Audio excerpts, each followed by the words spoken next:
हाय दोस्तों, तो कैसे हैं आप लोग। दोस्तों एक और शानदार वीडियो लेकर आ गया हूँ। जल्दी से वीडियो देखते हैं, फिर बात करेंगे वीडियो के बारे में। उससे पहले आप मेरे चैनल को सब्सक्राइब कर लें और बेल आइकन को प्रेस करें। तो वीडियो स्टार्ट करते हैं। नमस्कार, वेलकम टू वर्ल्ड अफेयर्स। मैं हूं Prashant Dhawan. Now recently Barack Obama के बारे में जो लोग नहीं जानते, हल्का सा मैं आपको ये अरे बता दूं कौन कि नहीं ये जानता। यूएसए के फॉर्मर प्रेसिडेंट हैं। जैसे आज के समय जो बाइडेन है प्रेसिडेंट, ये है 46 प्रेसिडेंट।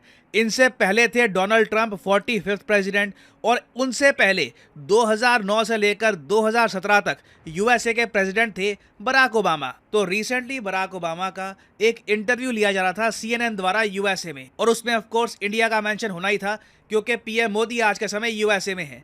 तो रिपोर्टर ने पूछा कि जी इंडिया में मुस्लिम मिनॉरिटी राइट्स के बारे में आप क्या कहोगे। तो इन्होंने यहाँ पर यह कहा कि मुस्लिम मिनॉरिटी राइट्स को इंडिया में प्रोटेक्ट करना बहुत ही ज़्यादा इंपॉर्टेंट है। और आगे उन्होंने ये भी ऐड किया कि अगर इनकी बातचीत होती है पीएम मोदी के साथ तो ये ओपनली ये बात रखेंगे कि इंडिया में रिलीजन के नाम पे अगर बंटवारे बढ़ते गए तो इवेंचुअली इंडिया में पुल अपार्ट। ना पुल अपार्ट बहुत ही एक बड़ी टर्मिनोलॉजी होती है, क्योंकि इंडिया का इतिहास आप अगर देखो तो आपको पता होगा इंडिया एक बार पुल अपार्ट हो चुका है because of religious issues. Pakistan को बनाया ही एक रिलीजन इशू की वजह से गया था।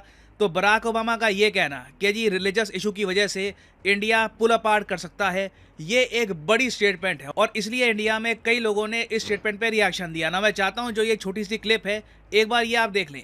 The president meets with Prime Minister Modi, then the protection of the Muslim minority in a majority Hindu India, that's something worth mentioning. Because, and by the way, if I had a conversation with Prime Minister Modi, who I know well, part of my argument would be that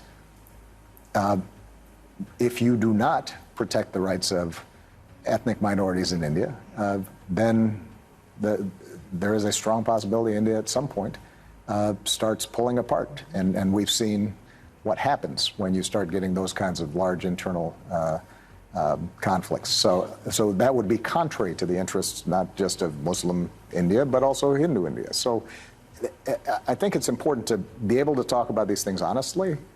You're never going to have things are never going to be as clean as you'd like, right, because the world is complicated. तो यहाँ पे आप observe करोगे Barack Obama ने एक बहुत ही ज़्यादा बड़ी बात बोली है। बराक ओबामा एक बार को ये भी कह सकते थे कि मैं कंसर्न्ड हूँ इंडिया में ह्यूमन राइट्स के इशू को लेकर, माइनॉरिटी राइट्स के इशू को लेकर। ये हमारे विदेश मंत्री भी कह चुके हैं कि मैं भी कंसर्न हूँ कि यूएसए में क्या हो रहा है। वो दोनों कंट्रीज़ की तरफ से ये स्टेटमेंट आती है और ठीक है, वो एक बार को डेमोक्रेसीज में आप एक्सेप्ट कर सकते हैं। बट एक कंट्री का फॉर्मर प्रेसिडेंट ये कह दे कि हो सकता है आगे जाकर इवेंचुअली एट सम टाइम, ये कहते हैं कि हो सकता है आगे जाकर इंडिया पुल अपार्ट करना शुरू कर दे, कि बंटवारे उन्हें शुरू हो जाए इंडिया में, ये एक मैसिव स्टेटमेंट है। और अगर आप मुझसे ये पूछ रहे हैं व्हाई डज इट मैटर, हम बराक ओबामा की स्टेटमेंट को इतनी इंपॉर्टेंस क्यों दे रहे हैं, तो इसका आंसर देखिए बहुत ही सिंपल है। बराक ओबामा अमेरिकन पॉलिटिक्स में आज भी बहुत ही ज़्यादा इंपॉर्टेंट फेस है। बराक ओबामा की प्रेसिडेंसी ख़त्म हो चुकी है। यूएसए में एक लॉ है कि आपकी मैक्सिमम 2 टर्म होगी और उसके बाद वापस आप री इलेक्शन के लिए नहीं लड़ सकते। तो अभी के लिए जो अमेरिकन लॉ है, अनलेस कोई आगे जाकर चेंज कर दे वो अलग बात है, अभी जो अमेरिकन लॉ है उसके हिसाब से बराक ओबामा प्रेसिडेंट नहीं बनेंगे। मगर जो डेमोक्रेट पार्टी है यूएसए की, उसके आज भी ये दिग्गज नेता हैं। जो बाइडन के लिए काफ़ी बार ये कैंपेन कर चुके हैं। जो बाइडन लिटरली अपनी रैलीज में ओबामा को बुलाते हैं सपोर्ट के लिए, क्योंकि again he is a very well known face. और जो बाइडन और बराक ओबामा की जो दोस्ती है, मैं कहूँगा लेजेंडरी है। आप अमेरिकन पॉलिटिक्स में बहुत ही कम देखोगे इस लेवल की दोस्ती। दोनों ऑलमोस्ट आपस में स्कूल फ्रेंड्स की तरह व्यवहार करते हैं। और आपको याद होगा जब बराक ओबामा की प्रेसिडेंसी ख़त्म होने वाली थी, तब अमेरिका का जो हाईएस्ट सिविलियन अवार्ड है ना, वो ओबामा ने दिया था जो बाइडन को। और जो बाइडन ये अवार्ड रिसीव करते हुए रो पड़े थे। और ये अपने आप में टेस्टिमनी है दोनों के रिलेशन की।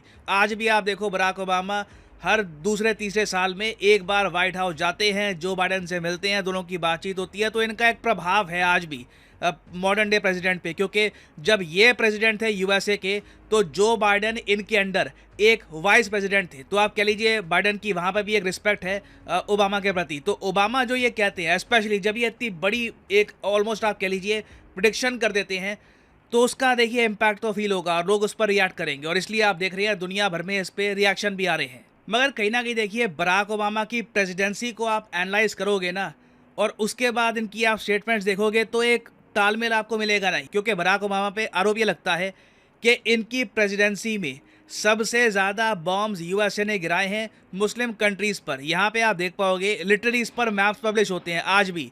Map shows president Barack Obama dropped 20,000 bombs in Muslim majority countries. यहाँ पे आप देख पाओगे ये map, Syria, Iraq, Libya, Pakistan, Afghanistan, यहाँ पे ओबामा ने 20,000 से भी ज़्यादा बॉम्ब्स गिराए। और अगर आप सोच रहे हैं कि ये सब अटैक्स प्राइमरली टेररिस्ट के लिए होंगे, इसमें सिविलियंस की मौत नहीं हुई होगी, नहीं, बहुत सारे निहत्थे सिविलियंस भी मारे गए थे।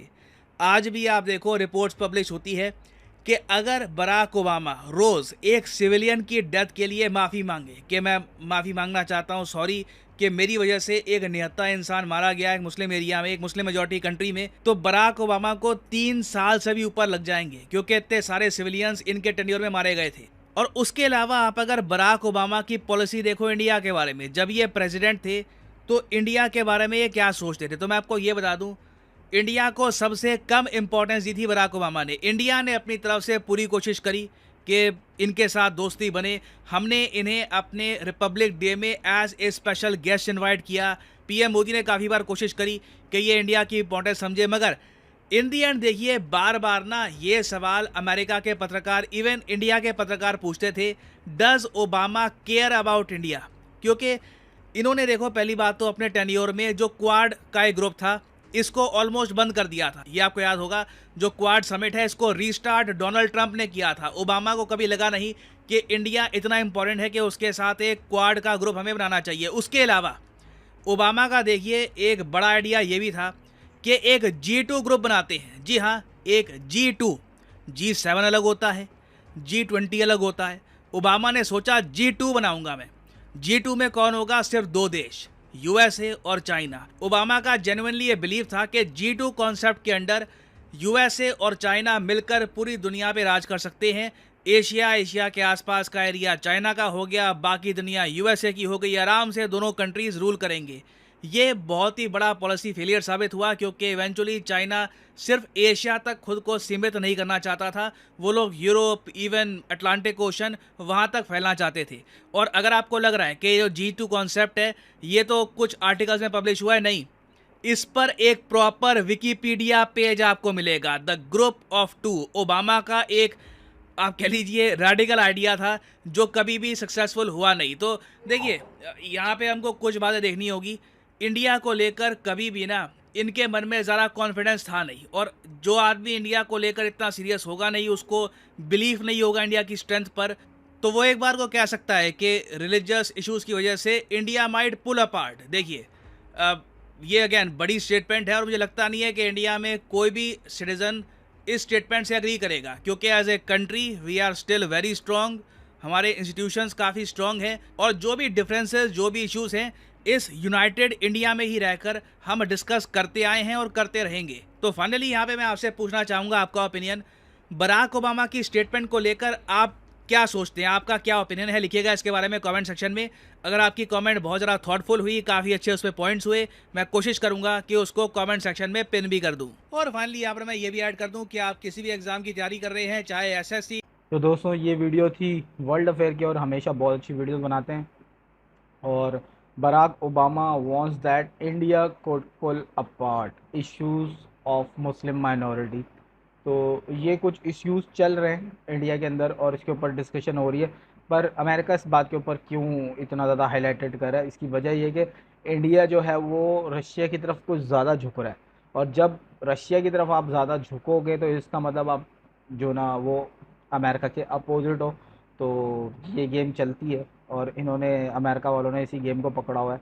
या कुछ दिनों पहले आपको याद होगा, इमरान खान का थोड़ा सा झुकाव जो था वो रशिया की तरफ हो गया था, तो पूरी की पूरी गवर्नमेंट ही चेंज हो गई, और उसके बाद इमरान खान ने इसका सारा इल्ज़ाम भी अमेरिका के ऊपर डाला था। तो ऐसे ही कुछ इसके अंदर भी हो रहा है कि यहाँ पे इंडिया जो है वो रशिया की तरफ झुक रहा है, और अमेरिका को ये बात बुरी लग रही है, तो वो दूसरे अंदाज में बोल रहा है। क्योंकि इंडिया को डायरेक्टली तो नहीं बोल सकता, इंडिया भी अब पावरफुल है, बड़ा है, ज़बरदस्त जीडीपी में ग्रोथ कर रहा है, सारी चीज़ें बेहतरीन चल रही हैं, तो डायरेक्टली तो नहीं बोल सकता। तो ये इनडायरेक्टली होता है कि एक बंदा गुस्से से बोले और एक बंदा प्यार से बोले, तो ये प्यार वाली कहानी चल रही है और काफ़ी सीरियस है। इसके ऊपर बड़े लोगों ने रिएक्शंस दिए हुए हैं। तो मेरा ओपिनियन तो यही है कि ओबामा को इस तरह का इशू, ये जो स्टेटमेंट है ये नहीं देना चाहिए था। आप लोगों का क्या ख्याल है, मुझे अपना कमेंट करके ज़रूर बताइएगा। मिलते हैं अगली किसी वीडियो में, तब तक के लिए बाय।